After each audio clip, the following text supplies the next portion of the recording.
After these things, Jesus went away to the other side of the Sea of Galilee, which is also called the Sea of Tiberias.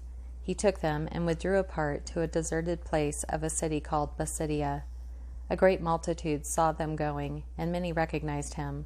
Perceiving it, following him, and ran there on foot from all the cities, because they saw his signs, which he did on those who were sick. They arrived before them and came together to him. Jesus went up into the mountain, but the multitudes followed him. He saw a great multitude and welcomed them. He sat there with his disciples and spoke to them of God's kingdom.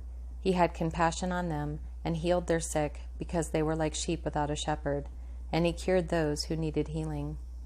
When evening had come, and it was late in the day, his disciples came to him, saying, "This place is deserted, and it is late in the day. Send them away, that they may go into the surrounding city and villages and farms and lodge and buy themselves food, for they have nothing to eat." But Jesus answered them, "They don't need to go away. You give them something to eat." Now the Passover, the feast of the Jews, was at hand. Jesus therefore, lifting up his eyes, and seeing that the great multitude was coming to him, said to Philip, "Where are we to buy bread, that these may eat?" This he said to test them, for he himself knew what he would do. Philip answered him, 200 denarii worth of bread is not sufficient for them, that every one of them may receive a little. They asked him, "Shall we go and buy bread, and give them something to eat?" He said to them, "How many loaves do you have? Go see."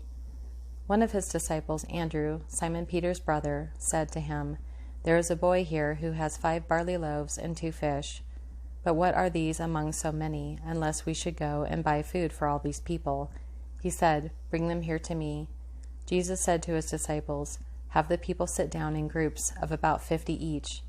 Now there was much grass in that place. So the men sat down in a number about 5,000, besides women and children.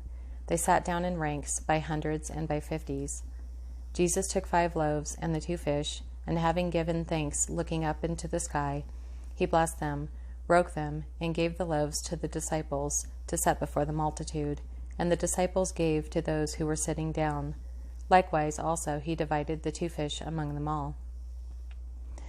They all ate as much as they desired.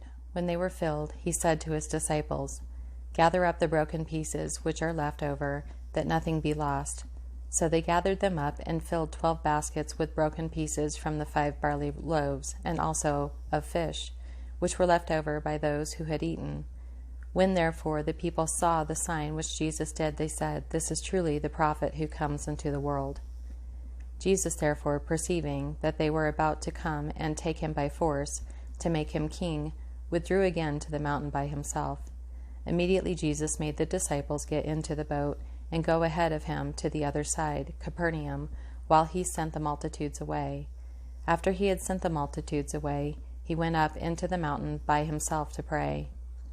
It was now dark when evening had come. He was there alone. His disciples' boat was now in the middle of the sea, distressed by the waves, and he was alone on the land. The sea was tossed by a great wind blowing, and Jesus had not come to them, and they were afraid. In the 4th watch of the night, they had rowed about 25 or 30 stadia. Seeing them distressed in rowing, for the wind was contrary to them, Jesus came to them, walking on the sea. Drawing near to the boat, he would have passed by them. When the disciples saw him walking on the sea, they were troubled, saying, "It's a ghost," and they cried out for fear. But immediately Jesus spoke to them, saying, "Cheer up, it is I, don't be afraid." Peter answered him and said, "Lord, if it is you, command me to come to you on the waters."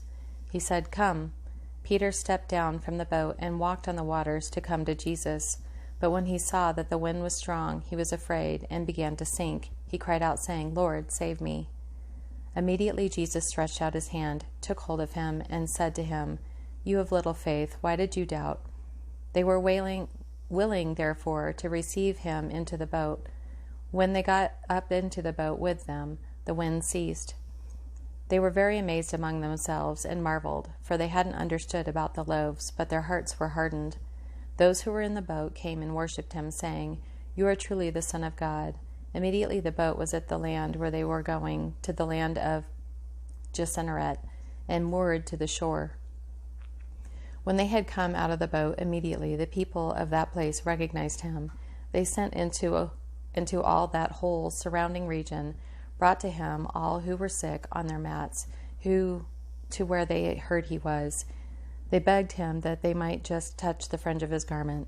As many as touched it were made whole.